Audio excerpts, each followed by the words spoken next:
नमस्कार बंधु। आज हूँ शाम्ब दशमी पौष मास शुक्लपक्ष दशमी तिथि। आज दिन में शाम्ब कोष्ठ रोगु मुक्त होते। श्रीकृष्ण अभिशापरू शाम्ब कोष्ठ रोग पीड़ित थिले एवं देवर्षि नारद परामर्श अनुसार से 12 वर्ष अर्कतीर्थ तपस्या करथिले। तांको तपस्या संतुष्ट होई सूर्यदेव तांको रोग भल करथिले। बंधु आजिर से दिन आज माँ माने पुत्र मानकर मंगल कामना करने को जाई आज सूर्य को उपासना करती एवं तुलसी गछ मूले हलदी पानी रखी सूर्यंकर दर्शन करती।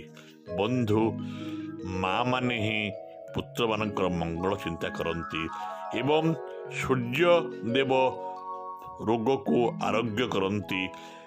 एणु आसंतु से सूर्यंकर गायत्री मंत्र जप करिबा कहिबा भास्कराय विद्महे महातेजाय धीमहि तन्न सूर्य प्रचोदया। भल लगे सब्सक्राइब करेंगे। धन्यवाद। जय जगन्नाथ।